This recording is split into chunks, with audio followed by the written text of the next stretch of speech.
இந்த பூமியில சாத்தானுடைய ராஜ்யம் ஆல்ரெடி இருக்கு. அவன் அருமையா அந்த ராஜ்யத்தை நினைச்சதான் உண்டாக்கி வச்சுக்கிட்டான். ஏவாள் கிடைச்சதுனால அவனுடைய ராஜ்யம் ஸ்தாபிக்கப்பட்டு போச்சு. இன்னைக்கு காயின் மூலமா அவனுடைய சந்ததிகளை நினைச்சதான் உலகத்துல கொண்டு வந்தான். 100 பேர் கோயிலுக்கு போனா 80 பேர் அவன் பிள்ளைகளா இருக்கும், 20 பேர் தான் யாரு? இயேசு கிறிஸ்துடைய பிள்ளைகள். அப்போ இயேசு கிறிஸ்துடைய பிள்ளைகள் ஏதாவது ஒரு காரியத்தை மேல கொண்டு வர முடியுமா?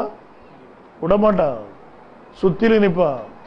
எக்காரத்தை கூட நீங்க நினைச்ச கூடாது, மேல போக கூடாது, கீழே போறாருதான் சொல்லு, இடம் நிறைய தர இல்லையா?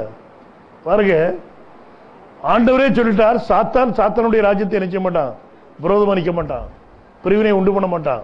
அவன் தன்னுடைய ராஜ்யத்தை நிச்சயமா கட்டுறதுக்கு தான் பார்ப்பான். சாச விரட்டாது. சாச நிச்சயாது, விரட்டாது.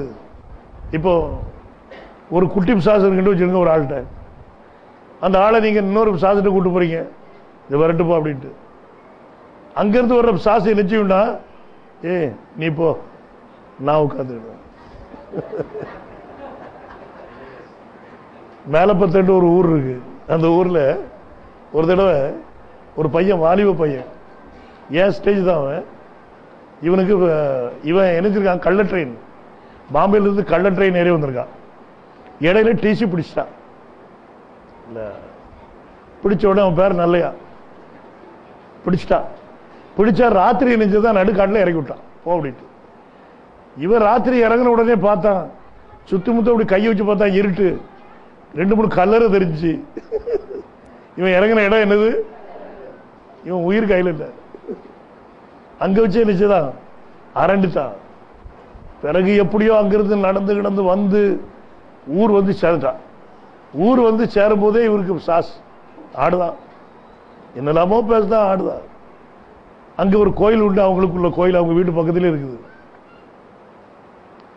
ஒரு ஆள் சாமி ஆடுவார், அங்க கொண்டு வந்திருக்கான். நானும் போய் பார்க்க போனேன், இவன் என்னன்னா நமக்கு ஃப்ரெண்டாச்சே, எப்படி இருக்கான்னு பார்த்துட்டு போனேன். அங்க போய் நிக்க பார்த்துருங்க, இவன் அப்படி பிடிச்சி விட்டுருக்குதாங்க. இங்க சாமி ஆடி வருது.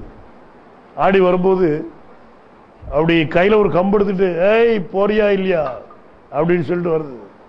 பக்கத்துல வந்த உடனே அவன் ஒரு சிரிப்பு சிரிச்சான் பார்த்துருக்கு. அவர் சிரிப்பு சிரிச்சுட்டு, என்னையும் தெரியலையா, நான் தான் எசைக்கு அப்படின்னு வந்தவரு கம்போட திரும்பி போயிட்டாரு.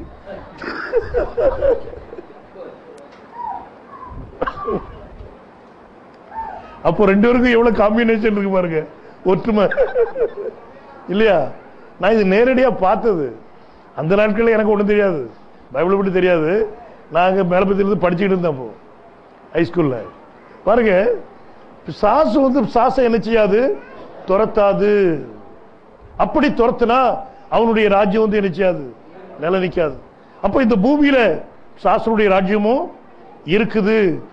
தேவன் தன்னுடைய ராஜ்யத்தை ஸ்தாபிக்க தான் வந்தார். அவருடைய ராஜ்யம் எப்படியாவது ஸ்தாபிக்கப்பட்டு ஆகணும்.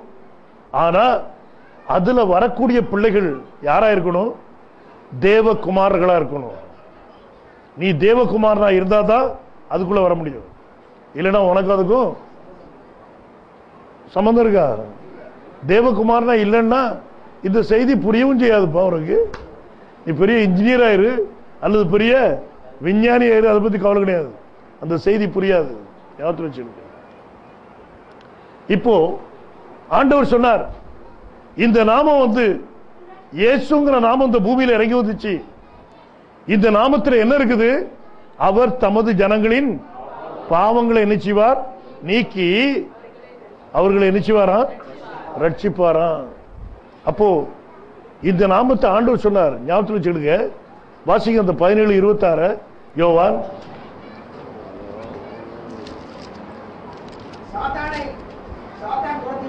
நீர் என்னிடத்தில் வைத்த அன்பு அவர்களிடத்தில் இருக்கும்படிக்கும் நானும் அவர்களில் இருக்கும்படிக்கும் உம்முடைய நாமத்தை அவர்களுக்கு தெரியப்படுத்தினேன். என்னத்தை தெரியப்படுத்துறேன்? உம்முடைய நாமத்தை அவர்களுக்கு தெரியப்படுத்தினேன். இது எப்போ? அவர் மாமிசத்தில் இருக்கும்போது தெரியப்படுத்தினார். ஆனா அடுத்த வார்த்தை என்ன சொல்லுது? இன்னமும் தெரியப்படுத்துவேன் என்றார். இன்னமும் எப்போ தெரியப்படுத்துவாரு? இப்பதான் அந்த டைம். பரிசுத்த ஆவியானவர் போறப்ப நான் திரும்ப நினைச்சுவேன் வருவேன். உங்களை திக்கத்தவர்கள நான் நினைச்சல விடல. இந்த உலகம் என்ன காணாது, ஆனால் நீங்க என்ன காண்பீர்கள். இதோ உலகத்தின் முடிய புரிந்தும் சகல நாட்களிலும் உங்களோட இருக்கிறேன். அப்போ திரும்பவும் அவர் பரிசுத்தாவின் ரூபத்தில் வரும்போது இதே நாமத்தை என்ன செய்தாகணும், வெளிப்படுத்தி ஆகணும். இன்னமும் வெளிப்படுத்துவேன். பாருங்க, பெந்தைகோஸ்தே நாள்ல அந்த நாமம் திரும்ப வெளிப்படுத்து பாருங்க. அப்போஸ்தலர் 2:1 வாசிங்க. பெந்தேகோஸ்தே என்னும் நாள் வந்தபோது, பெந்தேகோஸ்தே என்னும் நாள் வந்தபோது அவர்கள் எல்லோரும் ஒருமனப்பட்டு ஓரிடத்திலே வந்திருந்தார்கள். இப்ப எல்லாரும் எத்தனை மனசுல இருக்காங்களா? ஒரே மனசுல கூடியாச்சு. 4வது வசனம் சொல்லுது, அவர்கள் எல்லோரும் பரிசுத்த ஆவியினாலே நிரப்பப்பட்டு. இப்போ இவங்க எல்லாரும் என்னத்தால நிரப்பப்பட்டாச்சு? பரிசுத்த ஆவியினால் நிரப்பப்பட்டாச்சு. நம்புறீங்களா? ஆமென். நம்புறீங்களா? எல்லாரும் என்னத்தால நிரப்பப்பட்டாச்சு? பரிசுத்த ஆவியினால் நிரப்பப்பட்டாச்சு. ஆவியானவர் தங்களுக்கு தந்தருளின வரத்தின்படியே. போதும் பாருங்க. இப்போ இந்த ஆவியினால் நிரப்பப்பட்ட பிறகு பேதுரு எந்திரிச்சு பேசுறான். 13ஆம் வசனத்துக்கு வாங்க. மற்றவர்களோ இவர்கள் மதுபானத்தினால் நிறைந்திருக்கிறார்கள் என்று பரியாசம் பண்ணினார்கள். அப்பொழுது பேதுரு 11 கூட நின்று அவர்களை நோக்கி உரத்த சத்தமாய், யூதர்களே, எருசலேமில் வாசம் பண்ணுகிற ஜனங்களே. 11 பேர் கூட நிக்கிறானே இவன். மொத்தம் இவங்க 11 பேர் நினைச்சாங்க நிக்கிறாங்களே. இந்த 11 பேர் கூட நிக்கும் போது இதுல மத்தேயு உண்டா? உண்டுல்ல? உண்டா இல்லையா? அப்ப மத்தேயு அங்கதான் நிக்க. சரி, சீஷர்கள்லாம் நினைச்சாங்க நிக்கிறாங்க. பேதுரு எந்திரிச்சு பேசுறான். பேதுரு MA LL BD CD படிச்சவன் இல்லையா? எனக்கு எதுவும் படிப்பு உண்டா? ஆனா ஒண்ணு உண்டு, பரலோகத்தின் வெளிப்பாடு உண்டு.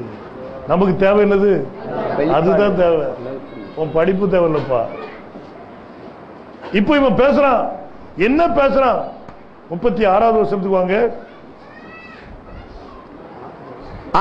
ஆகையினால் நீங்கள் சிலுவையில் அறைந்த இந்த இயேசுவையே தேவன் ஆண்டவரும் கிறிஸ்துவும் ஆக்கினார் என்று இஸ்ரவேல் குடும்பத்தார் யாவரும் நிச்சயமாய் அறிய கடவீர்கள் என்றான். இவர் யாரா? ஆண்டவர் என்று சொல்லி தமிழ் சொல்லுது, ஆனா ஆங்கில வேதாமத்தில் பாருங்க.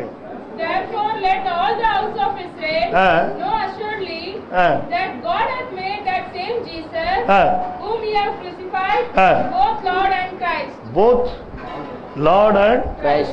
இயேசு வந்து யாரா? லார்டுன்னா என்னது? கர்த்தர். லார்டுன்னா என்னது? கர்த்தர். கர்த்தரும் யாருமா? கிறிஸ்துவமா? இஸ்ரேலுக்கு எத்தனை கர்த்தர் உண்டு? ஒண்ணுதானா? கூடுதலா உண்டா? எத்தனை கர்த்தரா? ஒரே கர்த்தர். அப்போ வேதம் சொல்லுது, பேதுருடைய பிரசங்கத்துடைய மெயின் பாயிண்ட் அங்க வருது பாருங்க. நீங்க சிலுவையில் இறந்த அந்த இயேசுதான் யாரு? கர்த்தரும் கிறிஸ்துவும். அப்போ இஸ்ரவேலை கீழ் நம்முடைய தேவனாகிய கர்த்தர். அப்போ அந்த கர்த்தர் யாரு? இவர்தான். 1 கொரிந்தியர் 2:8 சொல்லுது, அந்த அதை இந்த பிரபஞ்சத்தில் ஒருவரும் என்ன செய்யல அறியலையா? அப்படி அறிந்திருந்தார்களானால் மகிமையின் கர்த்தரை. எந்த கர்த்தராது? மகிமையின் கர்த்தர். மகிமையின் கர்த்தரை சிலுவையில் அறைய மாட்டாங்களப்பா. அறிந்திருக்க மாட்டார்களே. இயேசு சாதாரணமான ஃபிகர் கிடையாது. அவர் மகிமையின் கர்த்தர். இவர்தான் கர்த்தர். அவர்தான் யாரு? கிரைஸ்ட். இவர்தான் யாரு? கிறிஸ்து. இந்த